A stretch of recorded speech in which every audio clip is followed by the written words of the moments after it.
Halo, selamat datang di pembahasan mendalam kita. Hari ini kita mau ngobrolin soal kepemimpinan yang berani. Sumber kita keren banget nih. Pengantar dari bukunya Brené Brown, Dare to Lead. Misi kita hari ini, ya pengen banget kupas tuntas apa sih sebenarnya inti dari keberanian buat seorang pemimpin dan gimana caranya bangun budaya kerja yang bikin orang lain juga berani gitu. Siap ya? Siap. Yang langsung bikin saya tertarik dari risetnya Brown ini ya, dia kan risetnya lama banget tuh, 2 dekade, ratusan organisasi. Kesimpulannya tuh lugas banget. Keberanian itu bukan bakat misterius atau cuma buat orang tertentu aja, bukan. Oh gitu. Terus apa dong? Ini tuh kumpulan 4 keahlian spesifik. Dan yang paling penting, keahlian ini bisa diajarin, bisa kita lihat, bisa diukur. Nah ini yang mengubah cara kita mikir soal leadership kan? Tapi skill, semua orang jadi punya kesempatan buat belajar gitu ya. Brown sendiri kan bilang, dia nulis buku ini ya karena ini panduan yang dia butuhin. Sesuatu yang praktis, bisa langsung dicoba, dari pengalaman nyata, jadi otentik banget rasanya. Betul, otentik. Dan dia nemuin kontras yang menarik ya. Banyak pemimpin tuh mereka susah jelasin skill spesifik keberanian itu apa persisnya. Susah definisiin gitu. Iya, tapi gampang banget buat mereka nunjukin perilaku-perilaku yang bermasalah di tim. Yang jelas-jelas bikin kerjaan gak maju, ngerusak kepercayaan. Kayak tahu gejalanya tapi bingung obatnya apa gitu deh.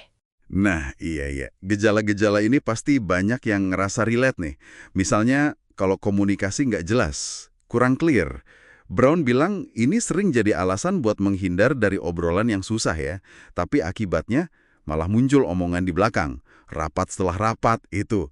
Terus gosip, wah itu cepet banget nyebarnya. Iya, betul. Kepercayaan langsung turun. Dan ketidakjelasan ini nyambung ke masalah lain yang juga sering muncul di data Brown, yaitu kita tuh seringnya habis energi buat ngurusin perilaku bermasalah, tapi reaktif sifatnya. Maksudnya gimana tuh? Reaktif? Jadi bukannya proaktif ngakuin dan ngobrolin rasa takut atau perasaan nggak enak pas ada perubahan gitu ya, kita malah sibuk madamin api di sana-sini. Jadi fokusnya keburu geser. Oke. Sibuk sama masalah di permukaan aja ya?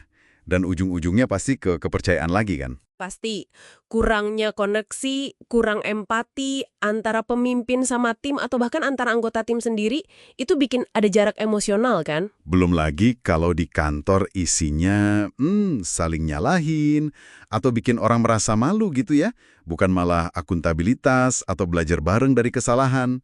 Susah lah ya keberanian mau tumbuh di tempat kayak gitu. Susah banget. Nah tapi disinilah kabar baiknya.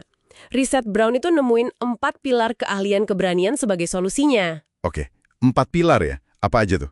Yang pertama, rumbling with vulnerability. Terus, living into our values. Ketiga, braving trust. Dan keempat, learning to rise. Menarik namanya. Rumbling with vulnerability, living into our values, braving trust, learning to rise. Oke, dan katanya yang paling dasar itu yang pertama ya, rumbling with vulnerability.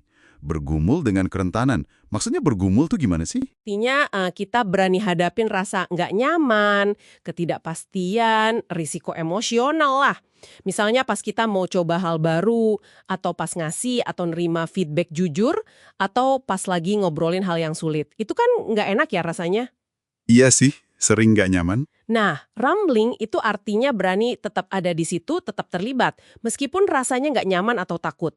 Ini bukan soal lemah ya, tapi justru soal berani tampil apa adanya. Tanpa kemauan ini, 3 skill lainnya jadi susah diterapin. Oke, jelas banget penjelasannya. Jadi, ini bukan cuma soal individunya si pemimpin aja yang harus berani ya, tapi gimana skill ini semua ngebantu bikin yang Brown sebut budaya keberanian. Ini soal lingkungan kerjanya juga berarti. Tepat sekali. Kepemimpinan berani itu ya nyambungnya ke sana, ke penciptaan budaya di mana semua orang merasa aman secara psikologis. Aman buat ngomong, aman buat kasih ide, aman buat ambil risiko yang wajar, bahkan aman buat gagal tanpa takut dihabisi. Aman buat gagal, wah itu penting. Penting banget. Dana Brown tegas kok soal ini. Peduli dan koneksi itu bukan cuma bagus kalau ada, tapi syarat mutlak. Pemimpin itu harus peduli sama orang yang dipimpinnya. Harus terkoneksi sebagai sesama manusia. Jadi ingat analogi baju zirah yang Brown pakai. Itu ngena banget sih. Dia bilang kayak guru hebat yang bisa bikin suasana kelas nyaman, sampai muridnya berani lepas baju zirah pelindung mereka. Kayak topeng sempurna, sikap defensif, sinisme gitu kan. Biar bisa beneran belajar dan jadi diri sendiri. Kita semua pasti pernah ngerasa perlu pakai baju zirah kan kadang-kadang. Oh, sering. Di banyak tempat kerja, orang ngerasa harus pakai baju zirah itu terus-terusan biar aman secara emosi. Tapi kan berat ya bebannya. Nah, Brown ngeliat ini sebagai panggilan etis buat pemimpin untuk secara sadar, sengaja gitu, nyiptain ruang kerja di mana orang bisa narok beban baju zirah itu, walaupun cuma sebentar. Jadi penjaga ruang aman itu tugas inti pemimpin berani. Oke, jadi kalau kita simpulkan nih obrolan kita hari ini, kepemimpinan berani itu intinya bukan berarti nggak punya rasa takut sama sekali ya. Tapi lebih ke punya dan terus melatih skill-skill konkret buat hadapin ketidakpastian, kerentanan, sama obrolan sulit. Gitu kan? Betul. Dan yang nggak kalah penting, pakai skill itu buat aktif bangun budaya di mana orang lain juga merasa bisa dan aman untuk melakukan hal yang sama. Jadi kuncinya di kepedulian dan koneksi antar manusia. Kepedulian dan koneksi. Oke. Persis. Nah, ini mungkin bisa jadi pertanyaan reflektif ya buat Anda bawa pulang. Coba diperhatiin lingkungan Anda, di kerjaan atau di tempat lain.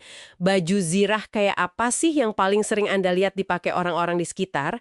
Dan yang lebih penting lagi nih, coba pikirin, apa satu langkah spesifik, sekecil apapun nggak apa-apa, yang bisa Anda ambil minggu ini buat mulai bantu nyiptain ruang di mana paling nggak satu orang merasa sedikit lebih aman buat lepasin baju zirah itu sejenak.